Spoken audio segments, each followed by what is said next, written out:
Hey guys, what's up? It's Colton, Lindsay here with you at Fearless Agent Live. Thanks for being here in the Facebook group if you're watching live or if you're watching the recorded. We appreciate that as well. Go ahead and drop an L in the comment right now if you're one of the live watchers, or an R if you're one of the replayers, or if you're watching my YouTube channel, feel free to share that as well. Make sure to subscribe now. The question that I got just recently was how do I get more appointments set after getting the answer to my magic question?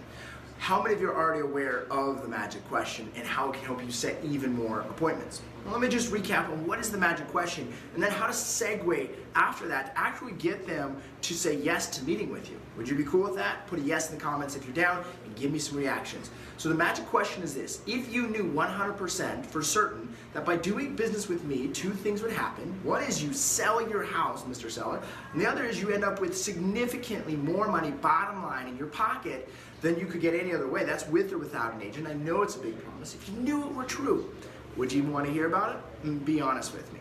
See, the purpose is to get that question answered with either a yes or a no, not to hear their story. We're not going to go into details right now. I've made other videos on getting that question answered, but I want you to assume that they say yes to you. How do you take them from that yes to actually setting the meeting?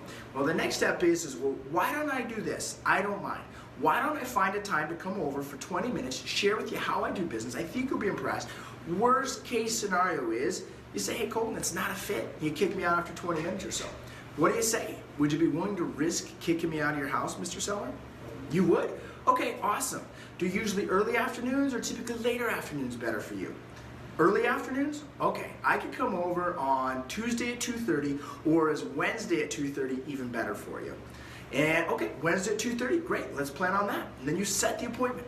So let's break that down just a little bit. When you ask them, hey, why don't I do this? Why don't I come over for 20 minutes or so, share with you how I do business? I think you'll be impressed. Worst case scenario is you kick me out after 20 minutes.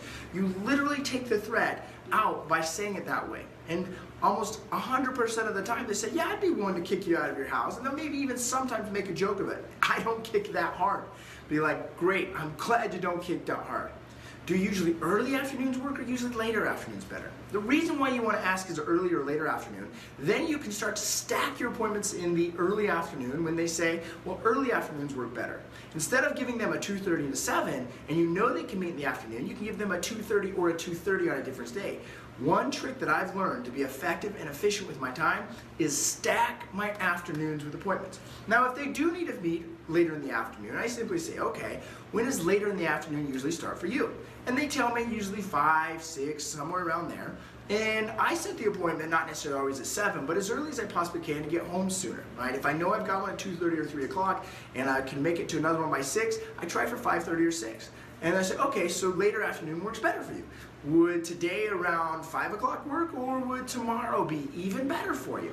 Notice that I also give them two options of times. That's what we call the dual-edged sword, cutting off their head. They're gonna say yes to one of them no matter what.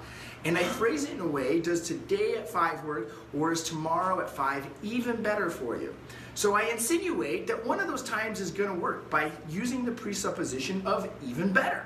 Right? I'm presupposing that it's going to be good, but could it be even better with a different time? And then I let them choose a time. I say, awesome, let's plan on Wednesday at 5 o'clock. I'll see you there. And then I said, by the way, I have a few questions to ask you before I get ready for that meeting. Would you have a minute?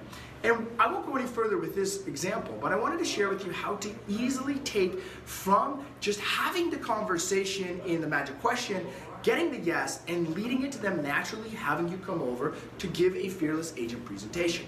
Appreciate you guys being here. Give me some thumbs up if this created value for you. Paul said that this is gold, so I appreciate that. And I also want to just appreciate Tyler. I don't know if he's on live, but he probably will watch this recorded, for asking me this question. If any of you Fearless Agent students have any more questions like this, reach out to me via Messenger or send me some sort of email so I can address these questions, and I'll get to them as quickly as I possibly can right here live inside of the Fearless Agent Facebook group. If you're not already a part of Fearless Agent, do yourself a favor, go to fearlessagent.com and get signed up. For those of you that are already a part of Fearless Agent, give me some thumbs up, and I want to appreciate you for being a part of the community. Thanks for being here, guys. We'll see you soon, and see you on the next one. When you listen to the recording in different places where you're at throughout the week, you're going to begin to understand even more how you can become better at the skill set, the schedules, and the systems in order to apply immediately the things that you want to create in your business. And I know that you want to create more money in your business. You don't have to tell me, okay? Another thing that I recommend that you do is that you share the things that you learn from the recordings every single week. And a really great place to do that